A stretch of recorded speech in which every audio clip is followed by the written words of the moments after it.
Do you have tension and hardness in some of the areas that you had radiated? Me too. Of all the side effects after breast cancer treatment, radiation fibrosis is the one that has surprised me the most. Let's get into what you can expect. What is it? When does it happen? Does it hurt? And will it go away? Hi, I'm Erica. I'm a breast cancer thriver and a chiropractor. What exactly is radiation fibrosis? It's a soft tissue injury that results from radiation. Radiation isn't selective to just the tumor cells. It also affects all the normal healthy tissue that's in the radiated field. Radiation triggers an inflammatory reaction, and through a series of different steps, the tissues become fibrotic, meaning hard, thick, and tight. The affected tissues include the skin, muscles, connective tissue, nerves, and blood vessels. It's no wonder why there's an abundance of symptoms because so many tissues are affected. What does radiation fibrosis feel like? There are many effects, and I'm going to outline 7 of them. Not everyone will experience all of them, although I pretty much did. The first effect is hardening of the tissues within the radiated field. For some, it can feel like tightness, while other people, it can feel like thickened, hard tissue. It's not like one day your tissues feel totally normal and then the next day they feel really hard. I noticed it was over a period of weeks and months that the tissues changed. It was interesting that the hardness correlated exactly with the areas where my skin was darker during treatment, and even more so with the areas that remained darker for a longer period of time. The areas included my breast, and for me, this was over my tissue expanders. It was also hard surrounding my whole breast area, almost like a rim around it. There was one spot in the back of my shoulder, and it was also affected in my underarm area and further down from there. The hardness extended up above my collarbone, and radiation is done here to target some lymph nodes in this area. But my scalene muscle that runs along this area felt and still feels quite tight and hard. If you've had radiation, you can check this on yourself to see if there's a difference side to side. You can feel your collarbone right in the middle and then move right up from there. And you can push your fingers in and move them back and forth and see if your radiated side feels harder, tighter, or even just a bit more sensitive than the other side. The second effect is restricted joint mobility. With breast cancer, it's usually the shoulder and the neck that are affected. The fibrosis, or that tightening and hardening that occurs in the muscles, tendons, and ligaments, can affect the movement of those joints. You may notice that your neck doesn't quite rotate or side bend like it used to, or when you're raising your arm up in different directions, your movement is reduced. My movement was most restricted moving my arm up my back. Some women will feel more restricted with moving the arms up overhead. The third effect is related to the muscles, where there can be weakness and or spasms. This may be more of a subtle sign for some women depending on the physical demands on your body. If you're more active, this may be more noticeable. I had a double mastectomy and I did equal rehab on both sides. You would assume that my strength would be relatively similar side to side. When I'm doing certain upper body exercises, I'm definitely weaker on the radiated side. The difference is more noticeable if I'm lifting heavier weights or I'm doing a set and I'm at the end of it, so in a more fatigued state. The radiated side is my dominant side, so stronger side to begin with. So it's even more obvious now that my non-dominant side is stronger. The other symptom that's related to muscles is spasms, and that's where the muscles are just more excitable. I didn't actually start experiencing this until at least a year after I was done radiation. I get spasms in my lat and serratus, which is a muscle in this area. It literally feels like a Charlie horse in that area, just like you'd get in your calf. I started noticing this when my weights at the gym were increasing, especially pulling type movements. So it was when the demands on the muscles were higher. You may think, why don't you just stop doing those things that are causing it? But not only do I enjoy lifting weights, I do it to build up strength as I have a very physical job. The fourth effect is lymphedema. This is a really common side effect after breast cancer surgery, but it can be even more common when you add radiation into the mix.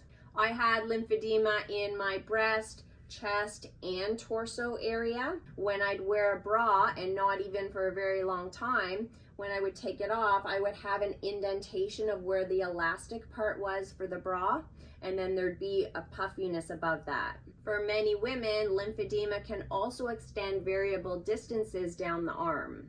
The fifth effect is loss of elasticity.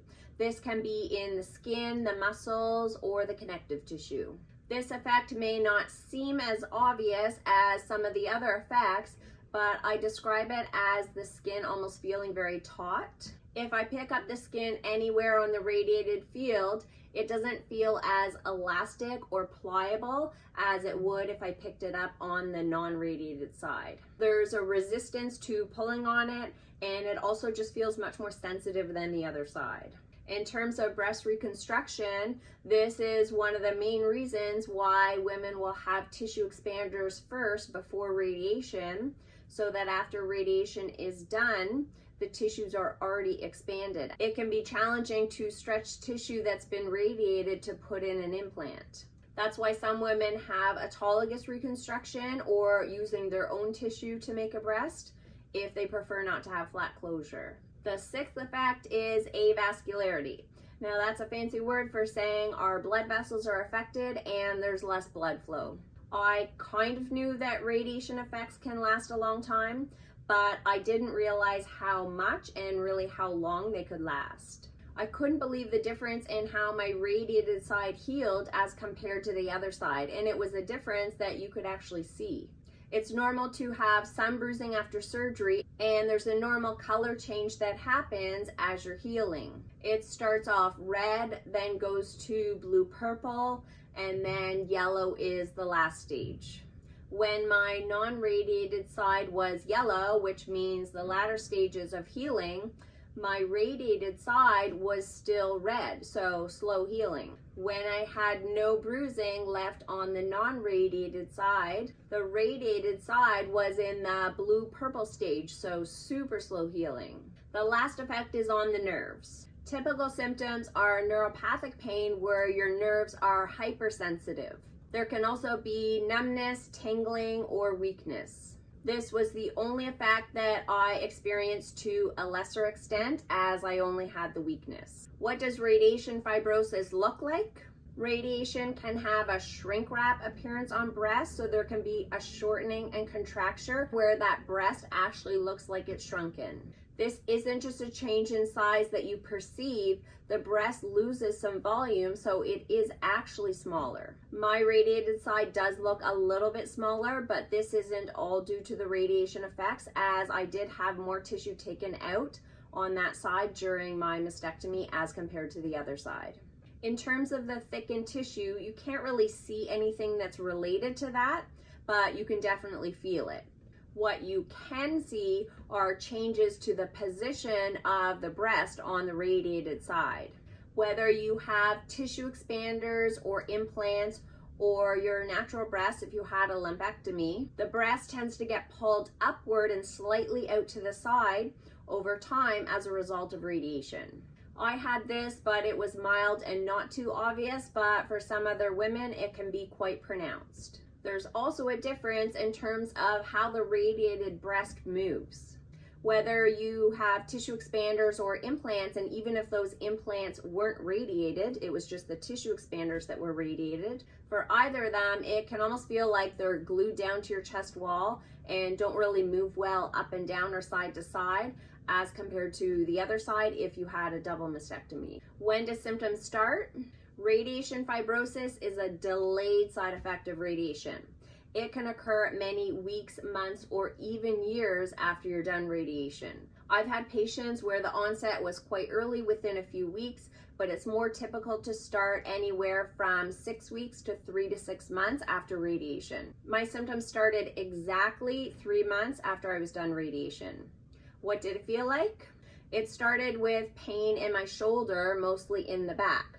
Then my tissues like skin, muscles, and fascia just started to feel really different. I noticed that they were slowly getting harder and tighter over time.